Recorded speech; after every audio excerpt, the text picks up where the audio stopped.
Selamat sore teman-teman dan ibu dosen. Terima kasih atas waktu yang diberikan kepada kami.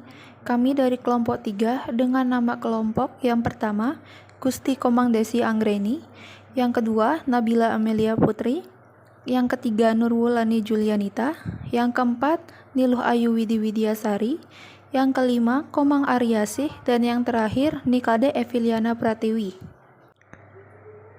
Di sini kami akan menjelaskan materi mengenai mendesain produk, merek, kemasan, dan layanan. Topik pembahasan yang akan kami bahas, yang pertama ada arti produk, yang kedua ada penggolongan produk, yang ketiga ada strategi dan kumpulan merek dan kemasan, yang keempat keputusan layanan, yang kelima ada produk individual dan lini produk, yang keenam teknologi pengemasan, desain pelabelan kemasan, produk makanan. Materi yang pertama yang akan kita bahas adalah pengertian produk. Nah, mayoritas orang di dunia pasti mengenal istilah produk kan? Hampir setiap hari manusia ataupun perusahaan industri mengonsumsi produk, baik berupa produk makanan, produk elektronik, produk industri, maupun produk-produk lainnya. Secara singkat, produk itu merupakan setiap benda yang dapat memenuhi kebutuhan manusia. Produk biasanya sengaja dibuat oleh sekelompok orang sebagai ajang mendapatkan keuntungan melalui proses pertukaran ataupun jual beli produk yang bersangkutan. Selain pengertian produk secara umum, adapun pengertian produk menurut para ahli. Yang pertama ada William J. Stanton. Menurut William J. Stanton ini, produk secara sempit dapat diartikan sebagai sekumpulan atribut fisik yang secara nyata terkait dalam sebuah bentuk yang dapat diidentifikasikan. Sedangkan secara luas, produk itu merupakan sekumpulan atribut yang nyata ataupun tidak nyata yang di dalamnya mencakup warna, kemasan, harga, proses pengecer, dan pelayanan dari pabrik dan pengecer yang mungkin akan diterima oleh pembeli sebagai sebuah hal yang dapat memberikan kepuasan atas keinginan mereka. Yang kedua ada Fendi Tejiptono. Menurut Fendi Tejiptono, produk itu merupakan suatu barang yang ditawarkan oleh produsen untuk bisa diperhatikan, dicari, dibeli, dinyatakan, atau dikonsumsi dan digunakan oleh pasar sebagai bentuk pemenuhan keperluan atau kebutuhan pasar. Yang ketiga ada Jaslim Saladin. Menurut Jaslim Saladin sendiri, pengertian produk ini merupakan seluruh hal yang mampu memenuhi dan memuaskan kebutuhan manusia dalam bentuk yang eksis ataupun tidak eksis. Yang keempat ada Basus Swasta dan Irawan. Beliau merupakan para ahli di bidang ekonomi. Pengertian produk mereka sendiri ini hampir sama seperti William J. Stanton, yakni produk sendiri yang mencangkup warna, harga, kemasan, pelayanan, prestis, dan pengecer. Tetapi pengertian produk yang didefinisikan oleh kedua para ahli ini adalah suatu barang yang sifatnya kompleks, baik itu yang mampu diraba ataupun tidak bisa diraba, yang di dalamnya mencakup warna, harga, kemasan, pelayanan, prestis, dan pengecer yang mampu diterima oleh pembeli untuk memuaskan keperluan dan keinginan mereka. Yang terakhir ada Haji Jaslim Saladin, sarjana ekonomi. Haji Jaslim Saladin SE memiliki beberapa pengertian produksi, yakni produk dalam arti sempit, produk dalam arti luas, dan produk secara umum. Untuk pengertian produk dalam arti sempit, yaitu suatu kumpulan bentuk fisik dan kimia yang bentuknya bisa dikumpulkan menjadi suatu produk serupa dan yang sudah dikenal juga oleh masyarakat. Sedangkan produk dalam arti luas yaitu kumpulan bentuk fisik ataupun tidak memiliki fisik yang di dalamnya mencangkup warna, harga, kemasan, prestis, dan layanan yang mampu diberikan kepada konsumen serta pengecer. Kemudian ada ya produk secara umum adalah seluruh hal yang mampu memenuhi dan juga memuaskan keperluan dan keinginan manusia dalam bentuk fisik ataupun tidak. Kemudian lanjut ke materi yang kedua, yaitu penggolongan produk. Semua produk dapat digolongkan dalam barang konsumsi dan barang industri menurut dari tujuan pemakaian oleh si pengguna produk tersebut. Kemudian berdasarkan wujudnya. Produk dapat dibedakan menjadi dua. Yang pertama itu barang. Barang merupakan produk yang berwujud fisik sehingga bisa dilihat, diraba, disentuh, dirasa, dipegang, disimpan, dan dipindahkan oleh pemiliknya sesuai dengan tempatnya, dan juga dapat diperlakukan fisiknya secara langsung. Kemudian yang kedua itu adalah jasa. Jasa adalah setiap tindakan atau kegiatan yang dapat ditawarkan oleh satu pihak pada pihak lainnya, yang pada dasarnya tidak berwujud dan tidak mengakibatkan kepemilikan secara fisik. Berdasarkan daya tahan dan kepewujudan, produk dapat dibedakan menjadi tiga. Yang pertama yaitu bahan yang tidak tahan lama atau non-durable good. Ini merupakan barang yang berwujud yang biasanya dikonsumsi dalam satu atau beberapa kali penggunaan. Contohnya yaitu seperti bahan pangan kita sehari-hari, sayur, buah-buahan, dan lain sebagainya. Kemudian barang tahan lama atau durable goods merupakan barang yang berwujud yang biasanya dapat digunakan berkali-kali. Contohnya meliputi lemari, peralatan mesin, dan pakaian. Ini merupakan bahan yang tahan lama, seperti perabotan rumah tangga. Kemudian jasa servis. Jasa servis ini tidak berwujud dan tidak dapat dipisahkan dan mudah habis. Contohnya yaitu mencakup salon dan reparasi. Kemudian berdasarkan kebiasaan berbelanja, produk dibedakan menjadi 4. Yang pertama barang convenient atau convenient goods. Barang convenient adalah barang-barang yang biasanya dibeli oleh konsumen segera dan dengan usaha minimum. Contohnya meliputi produk tembakau, sabun, dan barang-barang keperluan sehari-harinya. Kemudian yang kedua yaitu barang shopping atau shopping goods. Barang shopping adalah barang-barang yang karakteristiknya dibandingkan berdasarkan kesesuaian, kualitas, dan gaya dalam proses pembelian dan pemilihan. Contohnya meliputi furniture, pakaian, dan peralatan rumah tangga. Kemudian selanjutnya yaitu barang khusus atau special good. Barang khusus adalah barang-barang dengan karakteristik unik dan identifikasi merek di mana untuk memperoleh barang-barang itu sekelompok pembeli cukup besar bersedia melakukan usaha khusus untuk memilikinya. Contohnya meliputi barang-barang bermerek seperti mobil dan juga furniture lainnya. Selanjutnya yaitu barang unsure. Barang unsure adalah barang yang tidak diketahui konsumen atau namun secara normal konsumen tidak berpikir untuk membelinya. Contoh barang yang dikenal tetapi tidak dicari oleh asuransi jiwa seperti tanah kuburan, batu nisan, dan ensiklopedia. Berdasarkan cara barang itu masuki proses produk dan harga relatifnya. Barang suku cadang. Barang suku cadang adalah barang-barang yang sepenuhnya masuki produk yang dihasilkan. Barang-barang tersebut terbagi menjadi dua kelas yaitu bahan mentah serta bahan baku dan suku cadang hasil manufaktur. Kemudian barang modal. Barang modal adalah barang tahan lama yang memudahkan pengembangan dan pengelolaan produksi akhir. Barang modal meliputi dua kelompok yaitu instalasi dan peralatan. Kemudian perlengkapan dan jasa bisnis. Perlengkapan dan jasa bisnis adalah barang yang tidak tahan lama dan membantu mengembangkan pengelolaan produk akhir dari suatu bisnis. Berdasarkan tujuan konsumsi. Berdasarkan pada siapa konsumsinya dan untuk apa produksinya itu dikonsumsi, maka produk diklasifikasikan menjadi 2 yaitu Barang konsumsi atau cons goods.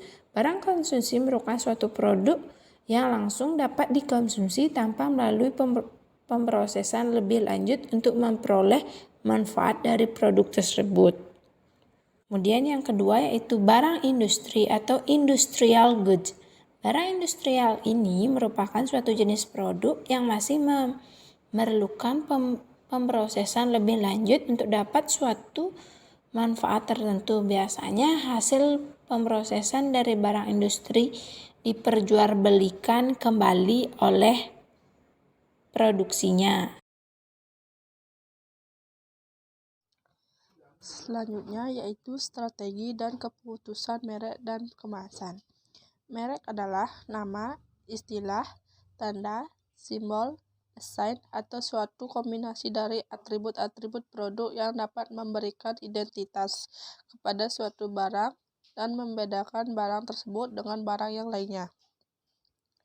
Packaging merupakan proses yang berkaitan dengan perancangan dan pembuatan wadah atau pembungkus suatu produk.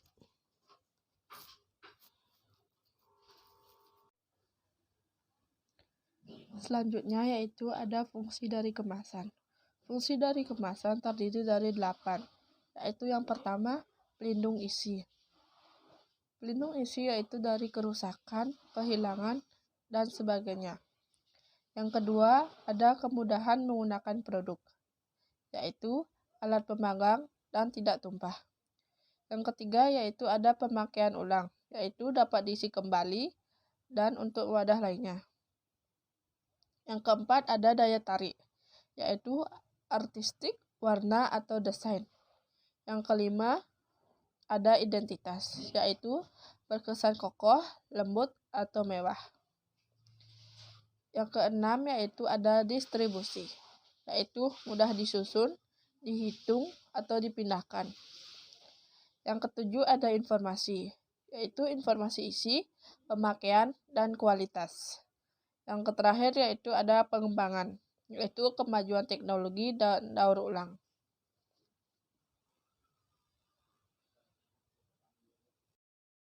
Keputusan layanan. Setiap perusahaan kecil, menengah maupun perusahaan besar, salah satunya yakni usaha mikro, kecil, dan menengah, pasti akan menghadapi keputusan jangka panjang dan jangka pendek. Jangka panjang. Keputusan jangka panjang merupakan keputusan yang diambil oleh manajer yang dimana hasilnya memberikan manfaat lebih dari 1 tahun. Keputusan yang diambil dapat berupa keputusan investasi, dan seorang manajer harus memikirkan matang-matang income yang didapatkan agar menguntungkan perusahaan ke depannya.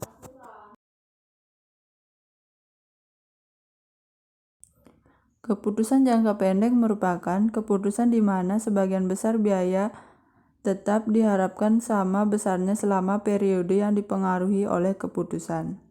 Periode yang digunakan biasanya adalah 1 tahun. Keputusan tersebut meliputi apakah menerima pesanan untuk 1 kali, mengganti atau memperbaiki peralatan, membuat atau membeli komponen produk, menyewa atau membeli peralatan, mempertahankan atau menghapus produk. Dari sini manajer harus membuat keputusan jangka pendek dengan cara menganalisis biaya yang relevan. Biaya diferensial merupakan biaya masa yang akan datang yang berbeda atau terpengaruh oleh suatu pengambilan keputusan pemilihan di antara berbagai alternatif.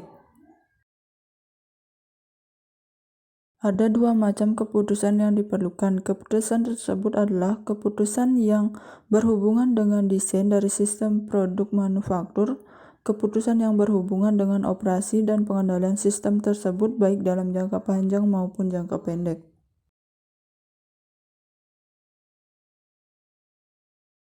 Produk individual dan lini produk. Analisis lini produk. Manajer lini produk harus mengetahui penjualan dan laba tiap unit produk dalam lininya untuk menentukan unit produk mana yang akan dikembangkan.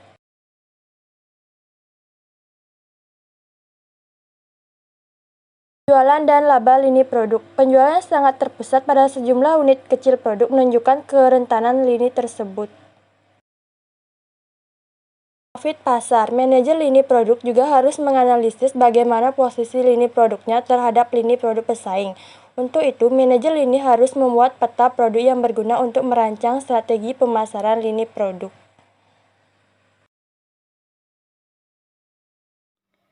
Teknologi pengemasan, desain, dan pelabelan kemasan produk makanan.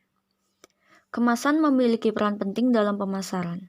Secara mendasar, kemasan berfungsi untuk melindungi produk dan membantu dalam promosi penjualan. Sebagai wadah atau penutup, desain kemasan harus sesuai dengan sifat produk. Itu juga harus nyaman, menarik, ekonomis, komunikatif, dan pastinya marketable. Teknologi pengemasan terus berkembang dari waktu ke waktu, dari mulai proses pengemasan yang sederhana atau tradisional dengan menggunakan bahan-bahan alami seperti dedaunan atau anyaman bambu, sampai teknologi modern seperti saat ini.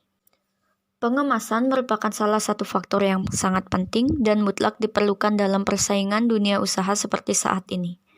Saat ini, kemasan merupakan faktor yang sangat penting karena fungsi dan kegunaannya dalam meningkatkan mutu produk dan daya jual dari produk. Kemasan produk dan labelnya, selain berfungsi sebagai pengaman produk yang terdapat di dalamnya, juga berfungsi sebagai media promosi dan informasi dari produk yang bersangkutan. Kemasan produk yang baik dan menarik akan memberikan nilai tersendiri sebagai daya tarik bagi konsumen. Fungsi dan kegunaan kemasan. 1. Sebagai wadah. Perantara produk selama pendistribusian dari produsen ke konsumen. 2. Sebagai pelindung, kemasan diharapkan dapat melindungi produk yang ada di dalamnya dari berbagai faktor penyebab kerusakan, baik yang disebabkan oleh faktor biologi, kimia, maupun fisika. Ketiga, memudahkan pengiriman dan pendistribusian. Dengan pengemasan yang baik, suatu produk akan lebih mudah didistribusikan.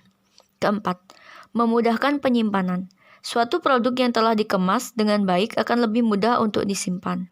Kelima, memudahkan penghitungan bahan dengan pengemasan, jumlah atau kuantitas produk lebih mudah dihitung. Dan yang terakhir yaitu sarana informasi dan promosi. Hal-hal yang harus diperhatikan dalam membuat kemasan makanan, yaitu pertama, tipe kemasan. Tipe kemasan makanan harus dipikirkan karena harus sesuai dengan jenis makanan ataupun minuman itu sendiri. Yang kedua, material kemasan. Material kemasan juga penting dalam membuat kemasan makanan sendiri.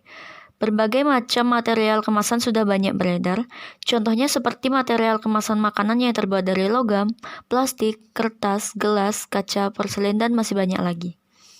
Yang ketiga, desain dan atribut kemasan. Desain dari kemasan makanan pada saat ini juga sangat bervariatif dan sudah banyak aplikasi desain yang mendukung dalam membuat desain kemasan makanan agar kemasan tersebut terlihat eye-catching dan membuat konsumen tertarik dalam membeli produk kita. Sedangkan atribut kemasan makanan juga sangat sama pentingnya, misalnya seperti logo halal, logo food grade paper, logo produk kita, tanggal produksi, dan tanggal kadaluarsanya. Dan yang keempat, komposisi material kemasan. Komposisi material kemasan juga harus diperhatikan dalam membuat kemasan makanan. Harus ditentukan material kemasan yang akan digunakan, terbuat dari bahan apa dan material seperti apa sehingga tidak akan menimbulkan dampak negatif pada makanan yang akan kita kemas. Sedangkan pada desain label yang harus diperhatikan antara lain, label tidak boleh menyesatkan, memuat informasi yang diperlukan, mencantumkan keterangan sesuai ketentuan yang ada, tulisan keterangan harus jelas, jumlah warna yang diinginkan, serta jenis Desain media label. cetak yang label adalah suatu tanda, baik berupa tulisan, gambar, atau bentuk pernyataan lain yang disertakan pada wadah atau pembungkus sebagai yang memuat informasi tentang produk yang ada di dalamnya sebagai keterangan atau penjelasan dari produk yang dikemas. Label kemasan bisa dirancang atau didesain baik secara manual menggunakan alat lukis atau yang lainnya menggunakan software komputer. Desain yang dibuat secara manual mungkin akan mengalami sedikit kesulitan ketika akan digunakan atau diaplikasikan, sedangkan dengan menggunakan komputer tentunya akan lebih mudah. Saat ini, keberadaan software-software komputer sangat membantu para desainer untuk merancang desain label yang baik, menarik, dan artistik, sehingga dapat meningkatkan daya tarik produk terhadap konsumen. Suatu produk yang sama, jika dikemas dalam kemasan dan desain label yang berbeda, sangat dimungkinkan daya jualnya juga akan berbeda. Sekian video presentasi dari kelompok kami. Kami ucapkan terima kasih.